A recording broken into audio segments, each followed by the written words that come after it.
Well, hello, lovely ladies. How are you all doing? Happy Saturday. It is me, Victoria Baxter, here of the Saved and Single Ministry. You can connect with the ministry at www.thejalministry.com/saved hyphen single. Happy June. It is the first Saturday of the month, so obviously it is time for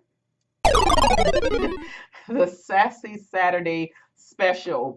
And, of course, this is my way of being able to just pop on in and just say, give a little message what I have to do. And, I previously explained, I know I used to at one point in time, I would do this every single Saturday.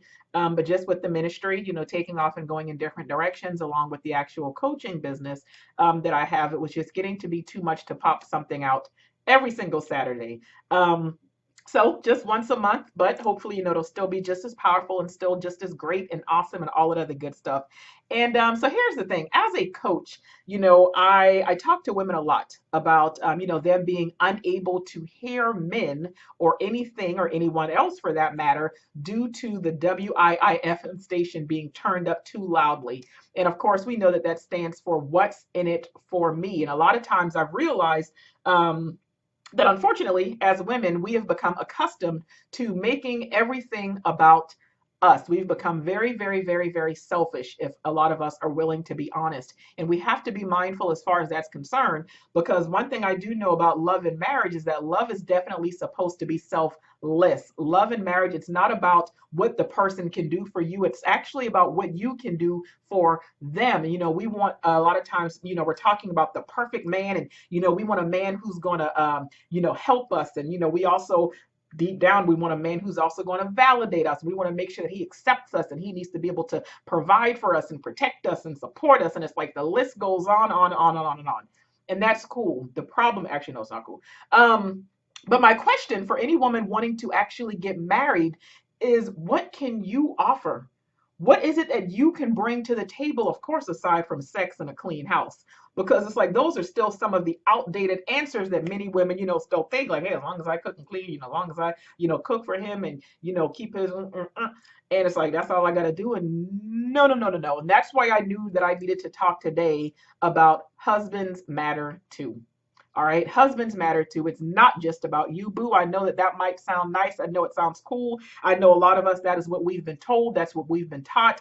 And it's all, it's all about us, and it's like the men just kind of get the back end. But nowhere does it actually show that that is something that is biblical at all. It does show, yes, the men are supposed to love us, and in the way that they love us, the way that Christ, actually loves the church, because of course that is what that's what marriage is supposed to represent and embody. It's supposed to, be something that is only temporary on earth. It has nothing to do with eternal life, but it is something that's temporary here on earth while you have man and woman holding each other accountable to God. And it's supposed to represent the relationship between Christ and the church. That is what marriage is. And that's what we are supposed to actually see, as far as that is concerned.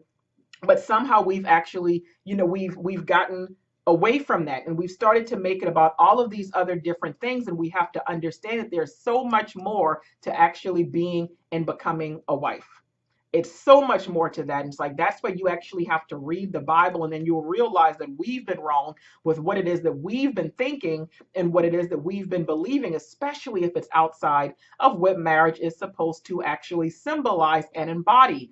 And, and it's like, even when I think about, there's so much, even just outside of just getting married, there's so much more, that actually goes along with being a wife. This is the reason why through my coaching business, I'm, currently right now we're about to go into week 2 of the new Love Language 12-week transformation program, because it's making sure that women understand, like, hey, you have to prepare when it comes to being a wife. There are certain things that go along with being a wife. And it's like women need to understand this. Like, first of all, there's nothing wrong with desiring to be a wife, but that should not be your number one goal. That is not the end all be all. That's just not what this is. It's just not what it's about. And it's understanding, again, you have a role, he has a role. Again, yes, he is to love us the way that Christ loves the church, and that is what marriage represents.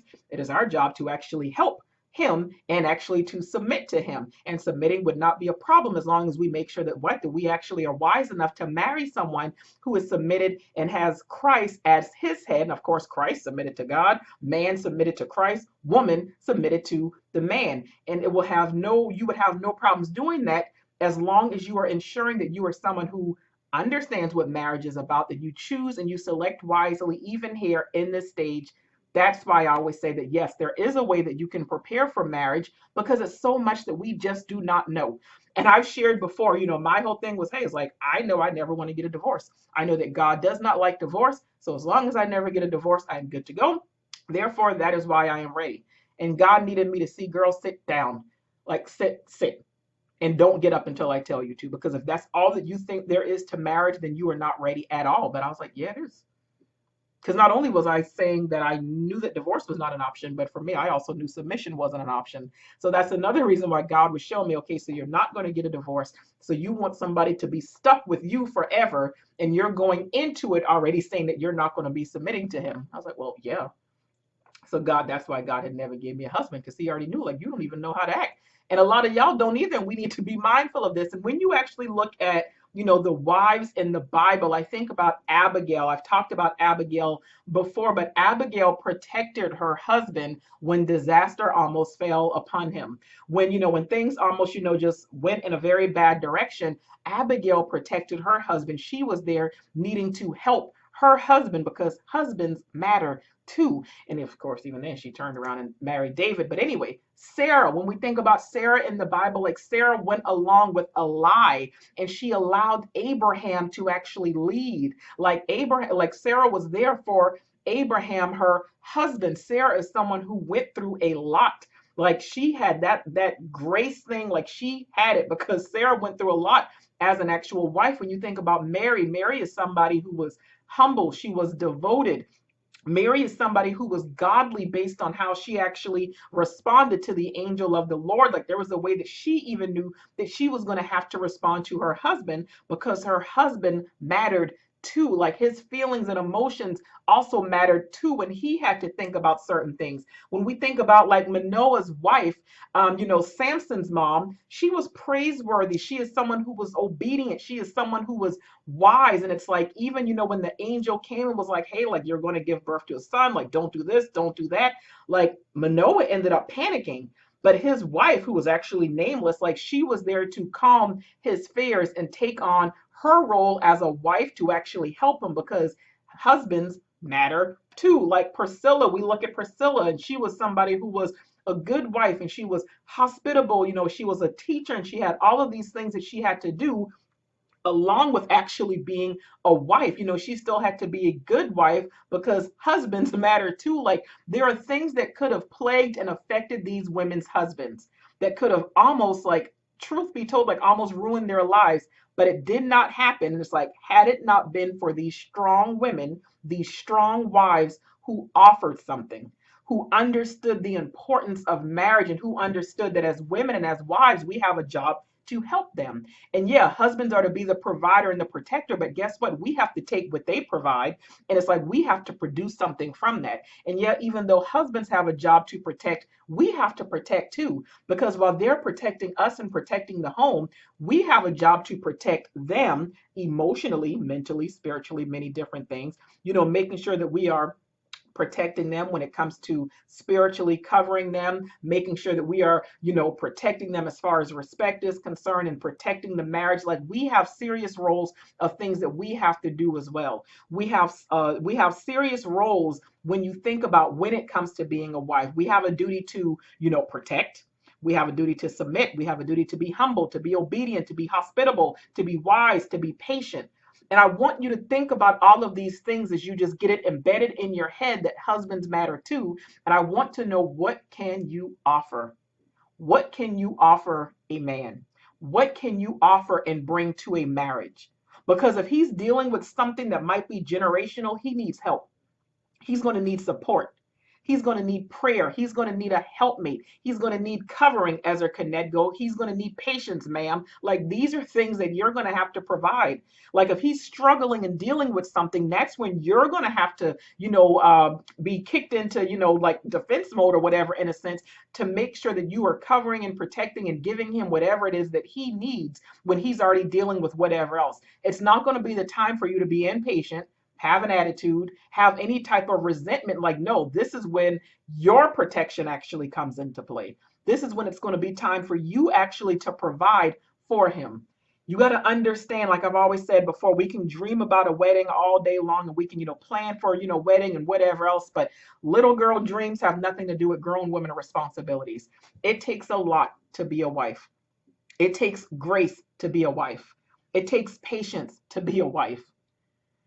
And it's like, with all that the men already are going to have to deal with all that they're already going to, be facing. I mean, just in general, it's not saying, they're going to have it hard, but I mean, men do have it hard, at the end of the day. Like, you have to keep in mind, especially when there's so much on them when it comes to providing and protecting and, and going out and do this and taking care of so many different things. Like, he's going to need a strong person to have his back. He is going to need to make sure that, like, you are that peace when he's already been out in the world all day long. Can he come home and be like, okay, this is this place that I can lay my head, where I can lay my lap? Like, this is my place of peace. Because what I do know is that there are about 4 different scriptures in the book of Proverbs that actually talk about like a nagging wife. And it's like, it's better to sit on to actually listen to a leaky roof or whatever, like this, like a tin roof when it's raining or something like that, like, instead of being with a nagging wife. They're like all of these scriptures where it's like, anything is better than dealing with a nagging wife. Don't be that nagging wife. Just don't be her. Do not be that person, all right? I just want you to remember that, yes, I'm not saying that you don't matter. I just want to make sure that you know that husbands matter too. I want to make sure that you know that it's not all about you, regardless of what you may have been told, regardless of what you may have been taught. And it's also keeping in mind, as I've said before, it's like a lot of times, Jeremiah 17:10 talks about God actually examining the heart and rewarding each person based on what they deserve. And some of us, because of our motives, because of our intentions, and because of our attitudes, that's why we have not yet been blessed with the very thing that we actually think that we deserve, and what it is that we've been praying for and waiting for all of this time. So please keep that in mind. That is my message for you today for the Sassy Saturday special. All right, listen, God bless. You can connect with the ministry at www.thejalministry.com/saved single. While there's also a place for prayer requests. You can always submit those. I love praying with you, ladies. I know that some of you are, praying for healing. Some of you, praying for your future spouse. Some of you who are going through something, financially, or things with your children. I'm always here to stand in agreement at the end of the day. So I'm like, unlike some of these other ministries, I don't charge for prayers. All right, prayers are free. And you have a friend in me, so please know that. You can also follow me on Instagram and, the Facebook page and the Facebook group. All of those things will be dropped at the end of this video. But God bless. Have a fantastic weekend, and I'll talk to y'all later. Bye-bye.